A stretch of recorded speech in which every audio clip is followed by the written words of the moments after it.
¿Qué tal? Les habla Jorge Gestoso. En el programa de hoy, India y Sri Lanka ante la cadena de suministros con otro notable invitado, Tadeo Castiglione,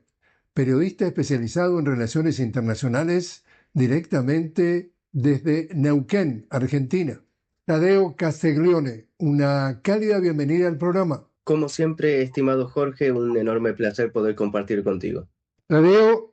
hablemos de India, el país más poblado del mundo, 1.430 millones de personas y depende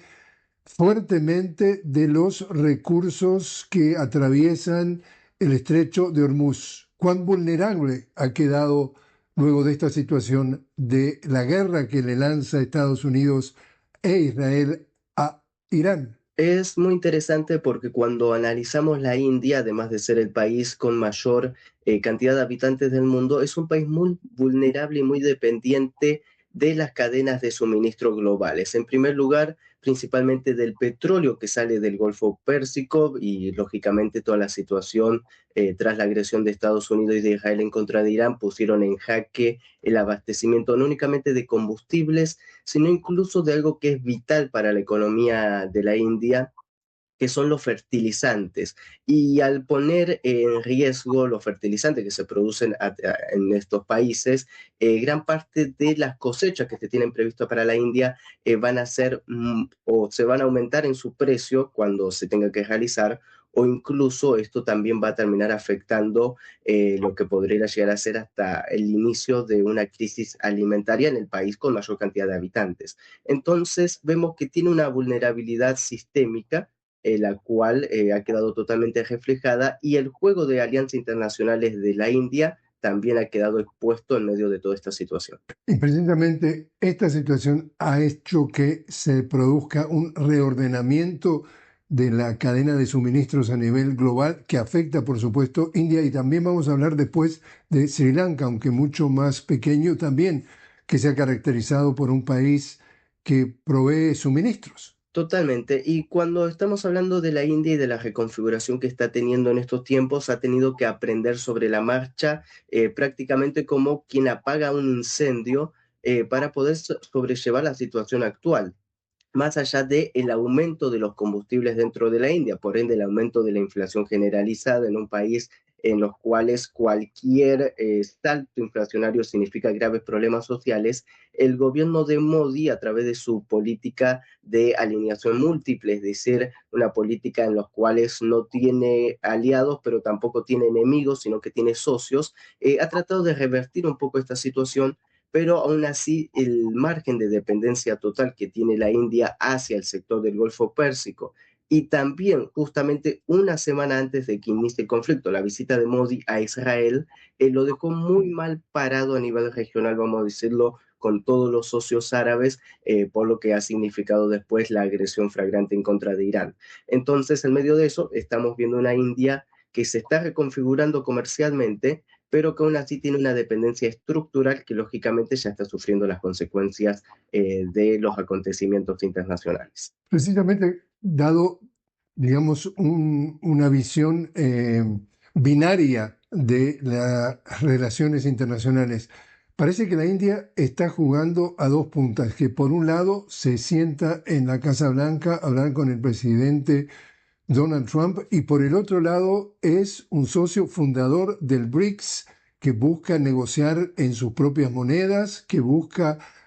fortalecer el sur global. Entonces, se puede estar al mismo tiempo visitando Israel, visitando la Casa Blanca y participando en cumbres de los BRICS al mismo tiempo. Es algo muy interesante porque en el pensamiento oriental se enseña a convivir con las contradicciones, mientras que en nuestro pensamiento occidental no estamos acostumbrados a las contradicciones, ¿no? Es más, nos parece hipócrita esos tipos de actitudes. Dentro de Oriente, la manera de razonar es muy diferente a la que suelen tener en nuestros países. En medio de eso, no se ve como una contradicción en la India misma, sino que se ve como quien se asocia con los ganadores en el momento exacto. Mientras la India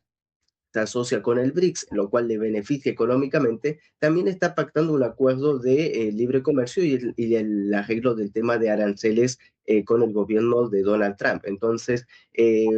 esas jugadas, en realidad el presidente Modi trata de capitalizarlo diciendo que son grandes éxitos para la India. Ahora bien, en esta asociación junto con el BRICS, recordemos la energía barata. ¿Qué es lo que mueve las economías mundiales y más una economía como la India, que está entre las cuatro más grandes del mundo? Es lógicamente la energía barata. Y esta energía barata se obtenía antes de este conflicto del Golfo Pérsico a través de la compra del petróleo ruso con grandes descuentos, los cuales le generaba importantes beneficios a la India. Ahora, después de todo lo sucedido, vemos que esta alineación del gobierno de Modi con Washington, con Tel Aviv, le ha perjudicado porque ahora el barril de petróleo ya no está a $40, que le permitía la competencia india, sino que está arriba de los 100. Entonces, toda esta cadena de alianzas, y que muchas veces son, vamos a decirlo, contraproducentes, bueno, también terminó afectando a Modi. Pero ¿cómo lo podemos entender cada uno desde nuestros países? Bueno, se trata de aplicar una política exterior de máximo beneficio individual para el país y de esta manera también este alineamiento múltiple que tiene la India tiene algunos problemas coyunturales, lógicamente. Y en realidad tenía India alguna previsión, algún plan alternativo, o esto lo he tomado por sorpresa y está tratando de improvisar cómo salir de esta situación que es absolutamente para muchos imprevista. Creo que el gobierno de Modi fue sorprendido con esta situación porque incluso uno de los principales desarrollos económicos de la India, compitiendo en contra de China. China, recordemos, con la franja y la ruta, esa ruta comercial inmensa a nivel global, la India desarrolló una propia ruta comercial que conectaba el puerto de Bombay, que es un puerto muy importante para el comercio internacional, con los países del Golfo Pérsico y a través de ahí una red hasta Tel Aviv y de Tel Aviv hacia Grecia para llevar energía y para transportar bienes directamente a Europa. Si uno analiza todas las rutas que se están analizando, son las rutas que estuvieron involucradas en la guerra. Es decir, la India invirtió miles de millones de dólares que se perdieron por este conflicto internacional. En medio de eso, no podemos ver que la India haya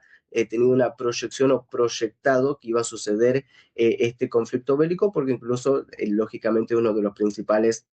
perjudiciales. Incluso la India tiene un puerto en Irán, el puerto de Chandahar, el cual también fue bombardeado por Estados Unidos y eso fue una queja muy grande de Modi hacia Estados Unidos diciendo, che, ese puerto es de control de la India con inversiones indias, no tiene nada que ver con el gobierno iraní y aún así fue bombardeado. Bueno, vemos que hay muchos intereses que han sido perjudicados y esto ha dejado mal parado internamente al gobierno de Modi, pero a la misma vez, dentro de esta política que tiene la India de proyección hacia el exterior, en los últimos meses había venido aceptando muchas relaciones con la ASEAN y todos los países del sudeste asiático, los cuales le abre una alternativa global también respecto al comercio, lo cual, bueno, queda un trecho mucho más grande para iniciativas en esa franja, lo cual también demuestra que muchas de las iniciativas que tiene la India fueron tomando algunas prioridades que terminaron siendo erróneas. Es decir, hoy por hoy el suministro de petróleo y de gas que está usando como alternativa, ¿de dónde viene?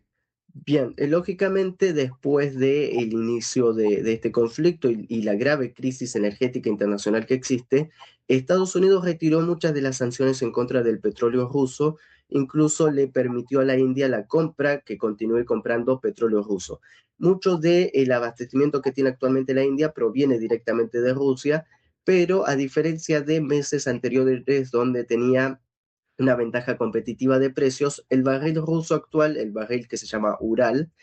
cotiza al igual que el Brent o incluso un poco más debido a que es el único barril de petróleo con garantía de entrega a nivel global. Esto lógicamente perjudica a la India porque si bien logra tener un abastecimiento, el cual no es al 100%, pero logra mantenerse al flote, vamos a decirlo, el costo energético, lógicamente, es mayor al anterior de la situación bélica y esto, lógicamente, se va repercutido en toda la sociedad de la India. Entonces, también acá vemos una gran contradicción de Estados Unidos, en los cuales termina beneficiando a sus enemigos estratégicos, dígase tanto a Rusia como a China, en medio de la situación y del reposicionamiento global y la transformación global que estamos viviendo. La crisis a China, y la crisis a Rusia, y la crisis especialmente a India,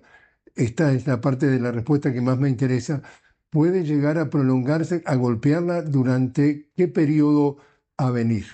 Es interesante porque en las últimas semanas muchos expertos han estado hablando de que incluso si se desbloquea hoy mismo el estrecho de Hormuz, se llevaría 6 meses reponer el mercado energético a nivel global. Imaginémonos si este conflicto continúa un mes más, 2 meses, 3 meses,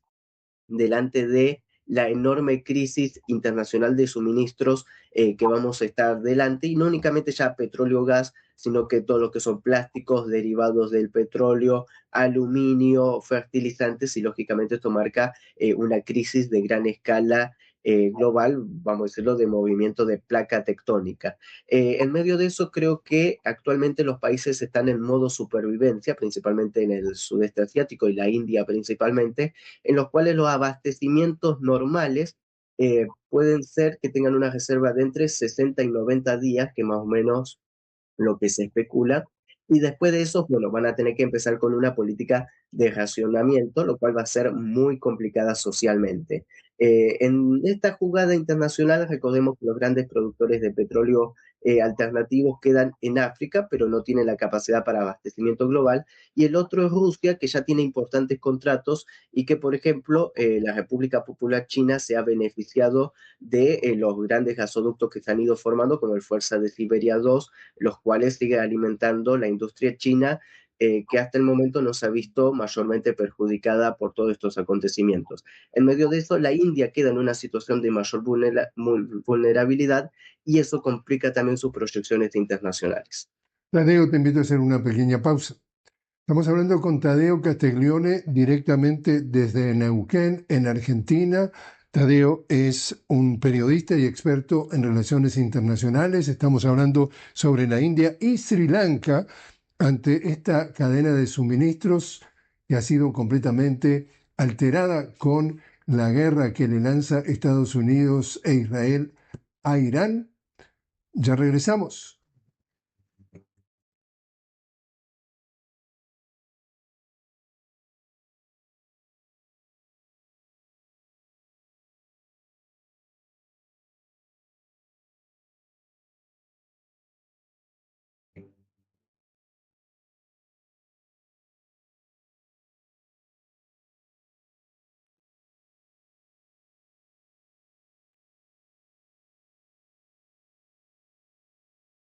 Continuamos hablando con Tadeo Castiglione directamente desde Neuquén, en el sur de la Argentina. Tadeo es periodista y experto en relaciones internacionales. Estamos hablando justamente sobre la India y Sri Lanka ante la cadena de suministros alterada justamente por esta guerra en el Medio Oriente. Tadeo, otro país, Sri Lanka, ex Ceilán, es un país mucho más pequeño que la India, pero ha jugado estratégicamente una posición importante en el Océano Índico. Cuéntanos qué posición y qué afectación está teniendo justamente a propósito de esta guerra. Bien, recordemos que Sri Lanka es un país insular, es una isla, lo cual lo posiciona de una manera muy estratégica porque tiene estas salidas hacia el Océano Índico, como bien mencionabas, lo cual le permite ser un nodo de conexión global, es decir, la importancia de los puertos para el comercio internacional, para las conexiones, y lógicamente en una situación como la que estamos viviendo, la conexión marítima es 100% fundamental para mantener viva la economía. En medio de esto, recordemos que Sri Lanka tiene un gobierno socialista, un gobierno que está sabiendo administrar la situación. Ha sido un país que se ha mantenido neutral en todo el momento de este conflicto internacional, a diferencia de la India, que tenía sus intereses en la región. y que ha sido el país que ha salido a la salvaguardia, por ejemplo, del buque iraní Dena, el cual fue atacado de manera ilegal por los Estados Unidos. Entonces es un país que ha logrado posicionarse de manera muy inteligente. Pero sumado a todo esto, también recordemos que Sri Lanka tiene una gran asociación con la República Popular China y todas estas rutas comerciales y más aún en estos momentos de crisis, lo ha logrado posicionar de manera muy inteligente, muy sabia, de tal manera que la crisis energética a nivel global, si bien le golpea, no le ha golpeado de lleno como si hubiera tenido alguna otra administración política que hubiera sido mayormente perjudicial para el desarrollo del pueblo. En medio de esto, recordemos también la ruta, más allá de la conexión con el Golfo de Bengala en la India, también tenemos lo que se llama el Estrecho de Malaca, en los cuales son nodos neurálgicos de transporte a escala global, en los cuales también deja a este país muy bien posicionado en lo que tiene que ver con las rutas comerciales y marítimas que se utilizan de manera a menudo, vamos a decir. Ahora, ¿está siendo presionado Sri Lanka por China y por India? Bien, siempre hay una disputa muy interesante respecto a la gobernanza de Sri Lanka, en los cuales por proyección continental es una seguida geográfica de la India, pero por ideología política ahora está respondiendo a intereses más bien chinos, aunque la defensa soberana de Sri Lanka es la política principal. En medio de eso hay una gran competencia, vamos a decirlo, entre las dos superpotencias respecto al control de Sri Lanka, pero en medio de y englobando la situación de Sri Lanka en esta crisis internacional, vemos que le ha beneficiado más estar cerca de China que de la India en estas circunstancias y que incluso ha recibido entregas de diésel por parte de China y otros beneficios, dados los excedentes que está teniendo China. China logró entender el panorama internacional, se abasteció antes de mano de todos estos acontecimientos con grandes reservas de combustible, de tal manera que ahora puede socorrer a aliados y también lograr un lugar protagónico cada vez más importante a nivel regional. Históricamente, ambos países, estamos hablando de la India y de Sri Lanka, han sido proveedores de servicios globales. ¿Esto lo está afectando o lo está beneficiando esta guerra? Lógicamente, toda la industria manufacturera se ha visto perjudicada debido a los aumentos de los costos, los cuales hace que no se pueda mantener el ritmo que se venía manteniendo tiempo anterior. El caso de Sri Lanka, más allá de lograr tener algunas ventajas en medio de toda esta situación, siempre se ve perjudicada junto con su aliado, es decir, con sus hermanos de la India. Si la India se resfría, Sri Lanka se engripa. Esa es una relación que trasciende las fronteras y que trasciende también muchas de las lógicas internacionales, los cuales son dos factores de poder que responden incluso casi a la misma cantidad de exportaciones, dígase industria textil, dígase la industria del té y otros tipos de industria, los cuales se ven, vamos a decirlo, los dos están atados a la misma cadena de suministro y lógicamente cuando uno se perjudica, el otro también. Entonces, vamos a decirlo que en ese aspecto los dos están atados en medio de esta situación. Todavía queda un evolucionar muy grande para saber cuál va a ser el impacto real. El caso de Sri Lanka tiene un margen de maniobra un poquito mayor que la India, al ser un país que, vamos a decirlo, está en vía de desarrollo y que no tiene que negociar como superpotencia. Entonces eso les permite algunas ventajas y algunas comodidades en la arena internacional, que tal vez la India, con grandes maniobras, lógicamente también las repercusiones son aún mayores. Y estos países, tanto India como Sri Lanka, que han sido históricamente, como mencionábamos anteriormente, proveedores de servicios globales, al no suministrarlos cuando, entre comillas, se vuelva a lo que podría ser la normalidad, ¿van a recuperar ese protagonismo o podrían quedar completamente marginados y reemplazados por otros sectores que proveen justamente a nivel global sus servicios? Casi todos los países a nivel regional en el sur de Asia y en el sudeste asiático tienen esa cualidad de proveedores de servicio.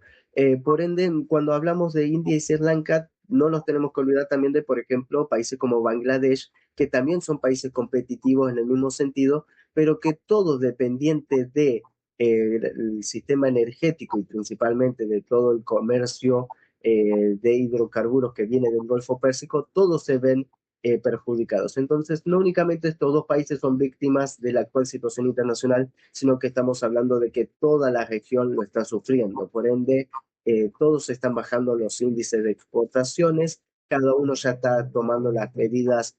paliativas y de resistencia de vida, y lógicamente la consecuencia a escala global todavía no lo estamos viendo en su profundidad, es decir,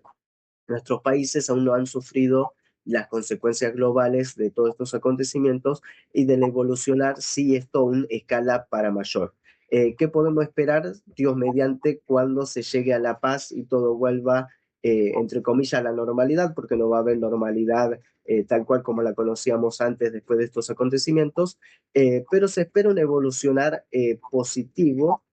a excepción de que estemos hablando de que la situación seguirá escalando y lógicamente las consecuencias son totalmente impredecibles. Y para finalizar, Tadeo, Estados Unidos e Israel se están dando y ya se dieron un tiro en el pie cuando deciden atacar a Irán, porque en definitiva los efectos negativos que está generando a nivel global les toca y les perjudica al ciudadano de a pie, aunque en Estados Unidos hay pocos ciudadanos de a pie, más bien todos andan en auto, pero al ciudadano promedio de Estados Unidos y por supuesto al ciudadano promedio de Israel, y como reflejo salpican al planeta entero. ¿Es esto un gran tiro en el pie? Totalmente, no únicamente estratégico para Estados Unidos con todos los afectos en su posicionamiento geopolítico en la región de Asia Occidental, los cuales ya hemos visto el desmantelamiento de sus bases, la pérdida de confianza de todos los países árabes, sino todas las consecuencias económicas y sociales que esto trae, vamos a decirlo, el aumento del galón de combustible en Estados Unidos, por ende el mantenimiento de la inflación, mayor desindustrialización, el desempleo galopante, todos los problemas sociales por las deportaciones. Bueno, es una cadena de errores que demuestra que Estados Unidos cometió, vamos a decirlo, un suicidio geopolítico, pero más allá de todo esto, recordemos que eso es parte de una falta de planificación y de falta de pensamiento estratégico de los Estados Unidos, y lógicamente esto tiene su repercusión a nivel regional. Hubo una encuesta en los últimos días que marca que el odio y el sentimiento reacio hacia Estados Unidos ha aumentado de una manera nunca antes vistas en todo el sudeste asiático y en el sur de Asia, debido a que se entienden, a los ciudadanos a pie de estos países entienden que las consecuencias económicas que están sufriendo no es por una acción de Irán, sino por una acción unilateral de los Estados Unidos. Entonces, ese sentimiento anti-norteamericano también va a ser mella en la política internacional de Estados Unidos en estos países, y lógicamente las consecuencias de todo este accionar van a ser bastante contundentes. Tadeo Castiglione, muchísimas gracias por haber estado con nosotros. Como siempre, un enorme placer, estimado Jorge.